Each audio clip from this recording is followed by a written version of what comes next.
कालही आपल्या प्रशालेमध्ये मान्यवरांच्या हस्ते प्रतिमा पूजन करण्यात आलेले आहे आणि आज आपल्या सर्वांसाठी आपण एकत्र जमून शिवजयंती निमित्त प्रतिमा पूजन करून या ठिकाणी मला जे छत्रपती शिवराय व त्यांचे वैशिष्ट्यपूर्ण राज्यकारभार होता त्यातले काही पैलूंच्यावर बोलण्यासाठी मी इथे उभा आहे। या प्रसंगी आपल्या प्रशालेतील ज्येष्ठ पर्यवेक्षक A B Kamble sir, Jamdar sir आणि माझे सर्व ज्येष्ठ सहकारी शिक्षक बंधू भगिनी, सर्व कर्मचारी आणि माझ्या प्रिय विद्यार्थी मित्र, आपला जो इतिहास आहे आणि या इतिहासातील ज्या महान व्यक्ती आहेत या अतिशय प्रेरणादायक आहेत आणि सध्याच्या वर्तमान काळामध्ये ज्या वेळेला आपण समाजामध्ये बघतो त्यावेळेला अनेक आपल्याला दडपण येणाऱ्या गोष्टी असतात, त्यावेळेला आपल्याला ते मार्गदर्शन देण्याचे काम करत असतात। परंतु आता या घडीला अत्याधुनिक तंत्रज्ञानाचा वारंवार वापर होऊ लागलेला आहे व बरेच स्वार्थी लोक या इतिहासाचं किंवा इतिहासातील महान व्यक्तींच्या विचारांचा आपल्या स्वार्थासाठी वापर करून घेण्यासाठी समाजामध्ये गैरसमज पसरवण्याचं काम करत आहे आणि यातूनच आपले सर्व थोर महापुरुष यांना एकाच विशिष्ट चौकटीत ते बांधण्याचा प्रयत्न करतात। मग त्याच्यामध्ये धर्म असतील, जात असेल, पंथ असेल, समाज असेल,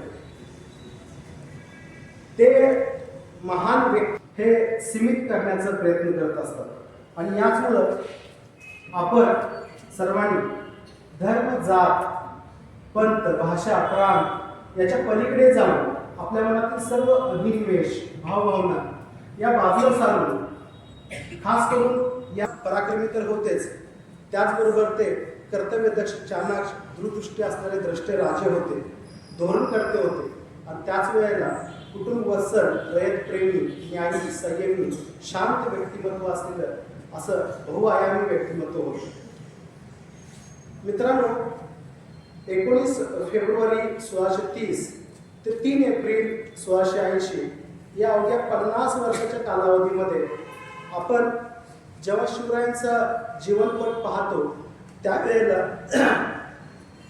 सुरुवातीच्या काळामध्ये गुलामगिरीने आणि अन्यायाने पिचलेल्या समाजाला त्यातून मुक्त करण्यासाठी त्यांनी नैतिकता, संस्कार, चातुर्य आणि कुशल युद्धनीती या जीवन मूल्यांचा उपयोग करून स्वराज्याची स्थापना केली आणि त्यानंतर हे स्वराज्य अबाधित राखण्यासाठी त्यांनी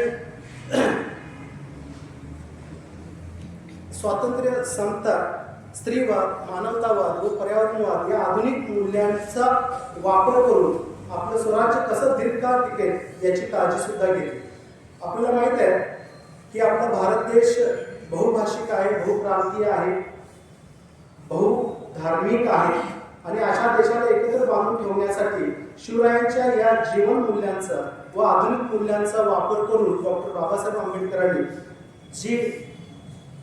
जे संविधान केलं या संविधानामध्ये या मूल्यांचा वापर केल्यामुळे आजही आपली लोकशाही भक्कम आहे असे मला वाटतं। परंतु आजकाल शिवाजी महाराज म्हणजे काय तर या सोशल मीडियावर जे लोक छत्रपतींच्या आयुष्यातील काही घटना मांडतात त्या सर्वात काही गोष्टींच्यावर खूप प्रकाश टाकण्याचा प्रयत्न करतात आणि आपलं लक्ष या व्यक्तीच्या, या महान व्यक्तीच्या कार्यापासून, चांगल्या कार्यापासून दूर नेण्याचा प्रयत्न करतात। ते युद्धकुशल होते आणि त्यामुळेच त्यांनी अफजल खानाचा वध ते करू शकले, शाहिस्तेखानाची त्यांनी बोटं कापण्याचं, त्याला स्वराज्यवादी संकट करून लावण्याचं त्यांनी काम केलं। त्याचबरोबर आग्र्याहून अतिशय कुशलपणे आपली व आपल्या राजपुत्राची, त्याचबरोबर सर्व लोकांची सही सलामत सुटका करून ते आपल्या स्वराज्यात परतू शकले, याबद्दल त्यांना सलाम आहेच। पण त्याचबरोबर त्यांच्या इतर गुणांचाही अभ्यास करणं अत्यंत गरजेचं आहे।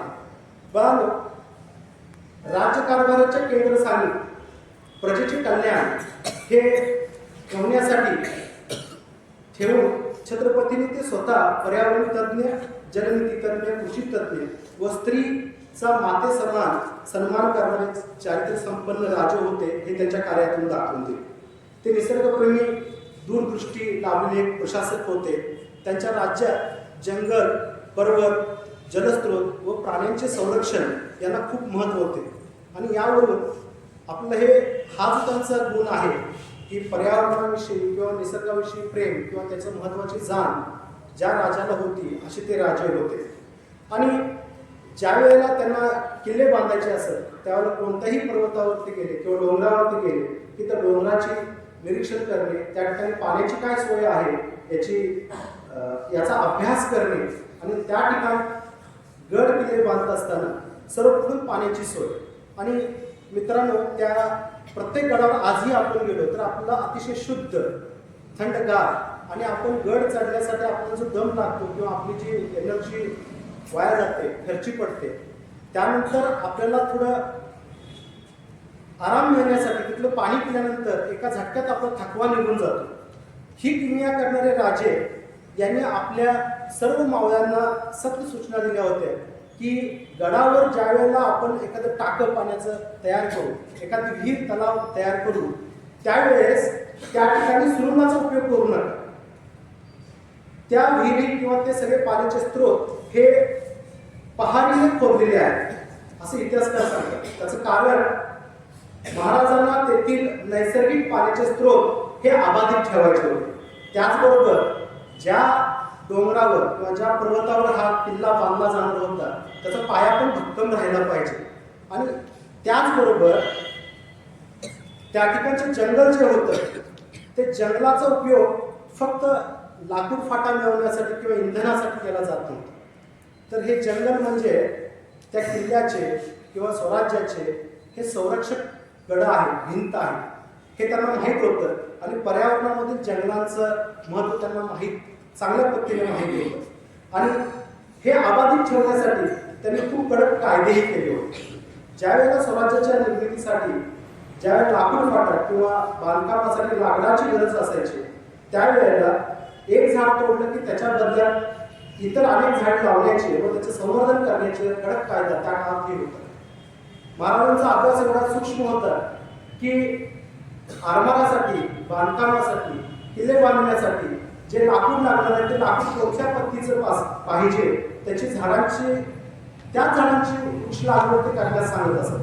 त्याच्यामध्ये साग, फणस, चिंच, बाबूल ही झाड तर होतीच, वड, पिंपळ. त्याचबरोबर औषधी वनस्पतींचाही वापर असणारे वृक्ष जसं कडुलिंब आहे, बेल आहे, करंज आहे, या झाडांचीही वातावरणातील हवेतील शुद्धता राखण्यासाठी त्यांनी वृक्षारोपण करण्याच्या सक्त सूचना दिल्या होत्या. या ठिकाणी प्राण्यांचे संरक्षण करताना त्यांनी प्राण्यांची खास काळजी घेणारे लोक आणि त्याची व्यवस्था त्यांनी केली होती. आणि त्याचमुळं 6 जून 1674 साली ज्यावेळेला राज्याभिषेक होता त्या राज्याभिषेकाला त्यावेळेला रायगडावर उंच पर्वत डोंगर किल्ल्यावर सुद्धा हत्तींची सोय करण्यात आली होती. ज्या वेळेला छत्रपतींना स्वराज्याची निर्मिती करायची होती, स्वतंत्र राज्य स्थापन करायचं होतं, राज्याभिषेकची गरज होती, याची सगळ्याची एक दूरदृष्टी लाभलेली ह्या राजांनी खूप लहानपणीच हत्तींची पिलं ही रायगडावर नेऊन त्यांना मोठी केल्याचं काम करण्यात आलं होतं. शिवरायांचा दुसरा महत्त्वाचा गुण म्हणजे ते जननीती तज्ज्ञ होते. आणि त्यामुळं आज आपण ज्याला रेन वॉटर हार्वेस्टिंग म्हणतो किंवा पाणी जिरवा, पाणी वाचवा, यासाठी आज अनेक ठिकाणी अनेक सामाजिक कार्यकर्ते निसर्गप्रेमी कार्य करत आहेत. तर जवळपास 350-400 वर्षापूर्वी छत्रपतींनी हेच तत्व किंवा याचा यशस्वी प्रयोग सर्व किल्ल्यांच्यावर केलेला आहे. आपण आजही जर किल्ल्यांच्यावर गेलो तर आपण जेव्हा टाकं बघतो पाण्याचं त्यावेळी तिथं 2 ते 3 प्रकारची टाकी असतात.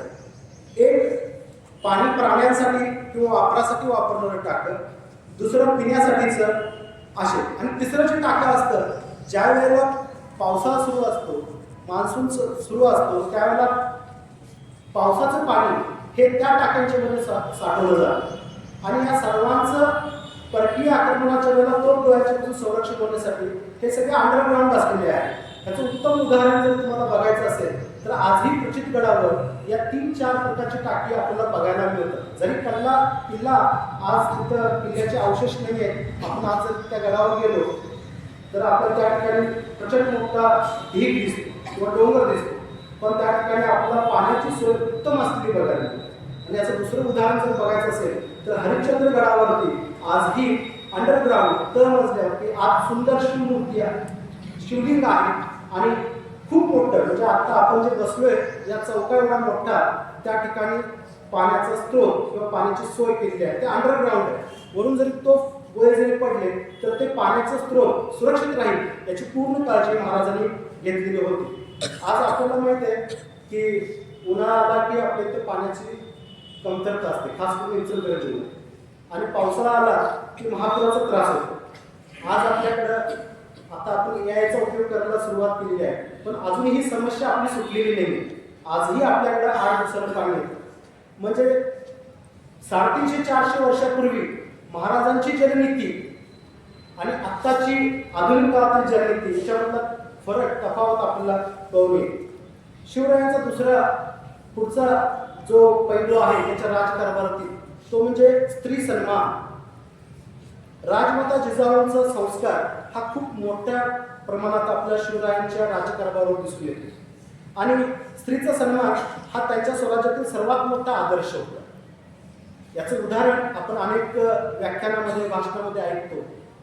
कल्याणचे सुभेदार कल्याणचा सुभा ज्या वेळेला मराठी सैनिकांनी जिंकला त्यावेळेला या सुभेदाराची जी सून होती, या सुनेचा अपमान करण्याच्या दृष्टीनं स्त्री, शत्रूची स्त्री या दृष्टीने तिचा अपमान किंवा अवहेलना करण्याच्या दृष्टीनं काही सैनिकांनी च्या डोक्यात विचार आला होता त्या. पण जेव्हा ही गोष्ट छत्रपती शिवरायांच्या नजरेत आली त्यावेळेला त्या सुभेदाराच्या सुनेला पूर्ण संरक्षण देऊन तिचा मान सन्मान करून तिला सुरक्षितपणे तिच्या घरी पाठवण्यात आले. हे सर्व कशामुळे शक्य झालं तर स्वराज्यात त्यावेळेला स्त्री सुरक्षा कायदे अतिशय मजबूत होते व स्त्रीचा छळ करणाऱ्यांना कठोर शिक्षा केली जाते. त्याचमुळे कोणत्याही युद्धानंतर शत्रूच्या स्त्रिया, मुलं, वृद्ध यांना कोणतीही इजा केली जात नसे. आणि मित्रांनो, संपूर्ण जगामध्ये त्यावेळेला ही गोष्ट अतिशय दुर्मिळ होती राज्यकारभारात. कारण का त्यावेळेला संपूर्ण जगामध्ये मुघल, पोर्तुगीज, डच, इंग्रज या सर्व राजवटीमध्ये गुलामगिरी पद्धत चालू होती आणि एकमेव त्याला अपवाद आपल्या छत्रपतींचं स्वराज्य होतं. आणि जे परकीय व्यापारी, परकीय आक्रमण आपल्या इथे होत होती त्यावेळेला छत्रपती शिवरायांनी या परकीय लोकांना सक्त ताकीद दिली होती की आपल्या राज्यामध्ये गुलामगिरी पद्धत पूर्णतः बंद आहे आणि त्याच्यामुळं स्त्रिया, पुरुष, मुलं यांच्या गुलामगिरीला तिथं कडक बंदी होती. छत्रपती शिवरायांसाठी स्त्रीचा सन्मान म्हणजे आईचा सन्मान होता, बहिणीचा सन्मान होता, पत्नीचा सन्मान होता व मुलीचा सन्मान होता. आणि त्याच्याचमुळं शिवरायांना स्वराज्याला सुसंस्कृत व सुरक्षित बनवता आले. बानो, मला असं वाटतं की आजच्या काळामध्ये छत्रपतींचा स्त्री सन्मानाचा हा गुण आपण सर्वांनी अंगीकारला पाहिजे. अन्यथा त्याशिवाय आपल्या इथं कडक कायदे आहेत, पोलीस यंत्रणा आहे, सर्व आहे, पण तरीसुद्धा आपल्याला काही दुर्दैवी घटना घडल्या की कॅन्डल मार्च काढण्याची गरज लागते. ती गरज येणार नाही आणि हा गुण आपण सर्वांनी तो स्वीकारला पाहिजे. या महान राजाच्या तेजस्वी व्यक्तिमत्वामागे त्यांच्या आई वडिलांचे संस्कार अत्यंत महत्त्वाचे होते. राजमाता जिजाऊंचे नैतिक मूल्य व वडिलांचं शौर्य यांचा सुंदर संगम आपल्याला शिवरायांच्या स्वभावात बघायला मिळतो. आणि याचमुळे शिवराय हे आदर्श पुत्र, आदर्श राजे आणि स्वराज्य निर्मिती करणारे राजे बनले. आणि त्याचमुळं त्यांनी आपल्या आई वडिलांना गुरु मानलं, आई वडिलांना आपले मार्गदर्शक मानले व त्याचमुळं त्यांनी आपल्या वडिलांचं, आईचं स्वप्न पूर्ण करताना आपल्याच लोकांच्या मार्फत चालणारं राज्य, आपलं राज्य आपणच निर्माण केलं आणि म्हणूनच ते लोकांना प्रिय आहे, ते रयतेचे स्वराज्याचे राज्य बनले. मित्रांनो, या ठिकाणी आज शिवजयंती साजरी करत असताना एका महान व्यक्तीचा उल्लेख करणं अत्यंत गरजेचं आहे. ते म्हणजे क्रांतीसूर्य महात्मा ज्योतिराव फुले. 1869 साली महात्मा फुले व त्याच्या सहकार्यांनी 2 ते 3 दिवस रायगड पेंचून काढला व छत्रपती शिवरायांची समाधी शोधून काढली. ती स्वच्छ केली, त्याला फुलं वाहिली, ते नतमस्तक झाले आणि पुढील वर्षी म्हणजे 1870 साली पुणे या ठिकाणी पहिली शिवजयंती साजरी करण्यात आली. एवढेच नाही तर पहिला पोवाडा सुद्धा महात्मा फुलेंनी लिहिला व छत्रपती शिवरायांना कुळवाडी भूषण बहुजन प्रतिपादक ही पदवी सुद्धा दिली. शेवटी मी एवढंच सांगू इच्छितो मित्रांनो की शिवरायांचा इतिहास हा केवळ भूतकाळ नाही आहे, तर वर्तमान काळात आपल्याला मार्गदर्शन करणारा आहे व उज्ज्वल भविष्यासाठी प्रकाश मार्ग दाखवणारा आहे. आणि त्यामुळं आपण शिवरायांच्या राज्यातील विभाजन नाही तर एकता, अन्याय नाही तर न्याय या पद्धतीने वागून त्यांच्याप्रती आपण हीच शिवभक्ती व्यक्त केली पाहिजे. या ठिकाणी मला संयोजकांनी बोलण्याची संधी दिली व आपण सर्वांनी शांत चित्ताने माझं भाषण ऐकून घेतलं, यासाठी मी सर्वांचा आभारी आहे. जय शिवराय, जय हिंद. धन्यवाद.